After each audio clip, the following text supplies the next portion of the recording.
धन्यवाद। Suresh Prabhu ji. Sir, madam, I wish to congratulate the minister for bringing out a bill virtually as soon as he has sworn in as the Minister of Petroleum and Natural Gas. Madam, in our country, the infrastructure is a critical problem, which has been an acknowledged fact. The amount of investment that is needed in infrastructure is colossal. Probably we need something like $1 trillion of investment, $1,000 billion of investment into various sectors put together. If you look at the government finances, it is impossible that government will be able to find enough resources to finance this infrastructure. So obviously that leads us to only choice of inviting private sector to come and invest into infrastructure.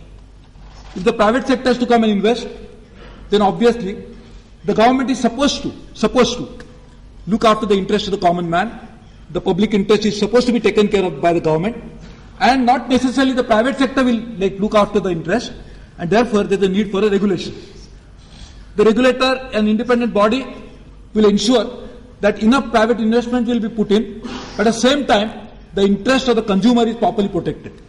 And therefore we have to move away to a system of regulation, which we are done in many cases. There are the regulator for banking, the Reserve Bank of India, capital market, the SEBI, the insurance, the IRDA, the electricity sector has the regulators. Now ports also has got regulators. Now we are going to have a regulator for the oil sector. I welcome it. While doing that, I would like to know from the Honourable Minister a few things. Number one, Madam, India's security, our conventional notion of security has to undergo a change. We thought that if you have a strong army protecting our borders, India is secured. We thought internal security can be ensured by having paramilitary forces, police force, maybe home guards to take care of our security within the country. But now, oil is such an important issue because transportation is run on oil. The household, you also know as a housewife that you have to actually conduct your household duties only because of oil and natural gas or such fossil fuels. And therefore, oil security is an extremely important issue. And therefore, in that context, we have to look at it, how oil security of India will be properly protected and guaranteed. 80% or probably 85% of the total fossil fuel needs probably will have to be imported, particularly oil and natural gas, in the next 15 years' time. And if your economic growth faster, probably even higher amount will be required. And therefore, this is an extremely important issue. Madam, what raises some issues, and there are some general issues about regulation which also applicable here, and I will come to some specific issues which are pertaining to this bill. First, Madam, any regulator that we keep appointing now, we presume now he is an expert wearing a hat, and suddenly he is born as a regulator, so now he will solve the problem.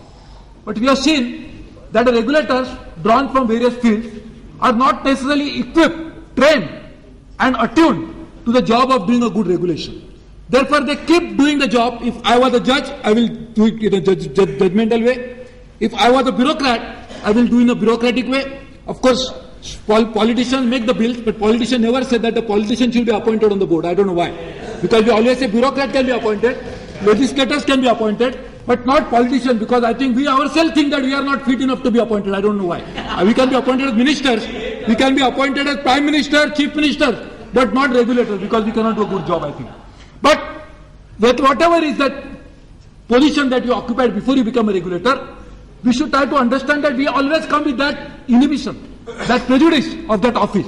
So first and fundamental thing, for a regulation to succeed, the regulators to be effective, we must have a proper system of ensuring that right band of people are elected. Here we have mentioned who would be the regulator. We have already mentioned. We have mentioned one should be a person who should be qualified judge, has been a member of the Indian Legal Service, I don't know why, or a member of or such other person. So therefore, first and foremost point is, which is applicable generally, is that regulators should be selected in a manner who will be actually equipped to do this job. Now, secondly, the way we select regulator is very important. First time I am seeing that we are mentioning it in the Act itself. You are saying that a member planning commission, secretary to the government of India, secretary to the government of India, Ministry of Finance. So I think the entire wisdom of selection lies with the bureaucracy, which we think will actually solve the problem. I have nothing against it, they are all actually definitely the right of people. But the issue is, if you want to get the right person, the process of selection itself is as important as the person who is going to be selected. So therefore, I also feel that to spread our spread our net wide, we should try and get the right people, right composition for the selection committee. Madam, secondly, the issue that is related to it, a very general and important issue pertaining to this, is why we are talking about what is the role of this board. The role will look at all functions starting from refining, processing, storage, transportation, distribution, marketing, sale of petroleum and petroleum products. Madam, this is a value-added chain. All the functions which are mentioned are actually downstream starting from exploration itself.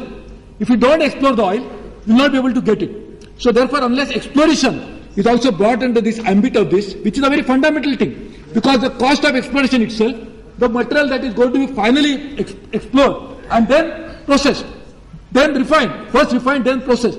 But if it is not explored, how are you going to get a petroleum resource? And one of the problems that we have got, when I said earlier, that 80 to 85% of our petroleum products have to be imported, that means there is a need to have more domestic resources to be explored.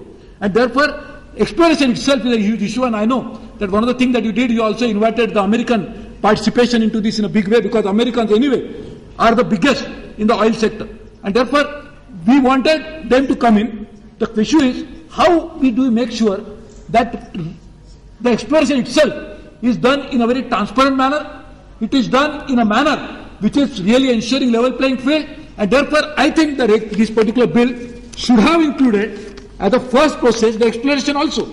So we start from refining and exclude exploration.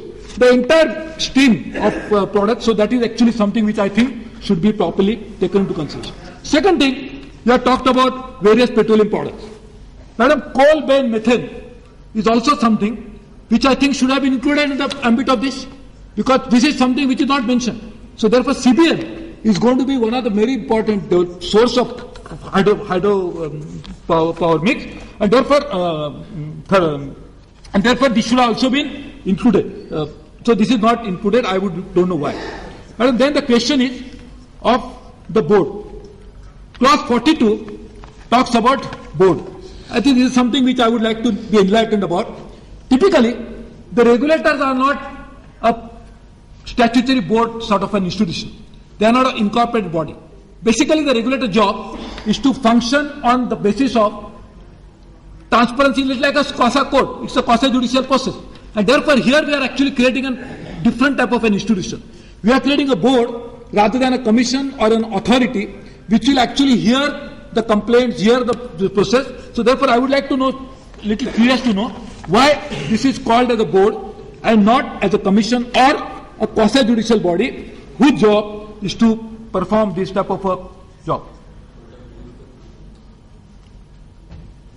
Madam, this powers of this particular board, I mean without going to the merit whether the board should be there or not, are we not including in this imports or exports? Because this is an important issue.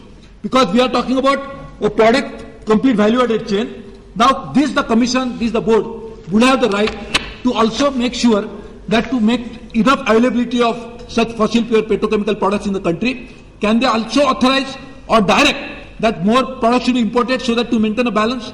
Would they also authorize and look into the issues related to the exports? Because now for some products, probably there is a possibility of exports also, like naphtha for example. There is a possibility that such products can be exported.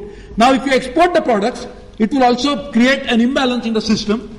If you import more, it will also have impact on the price. So whether this particular board will also write on imports or exports or not, that is something which I would like to know.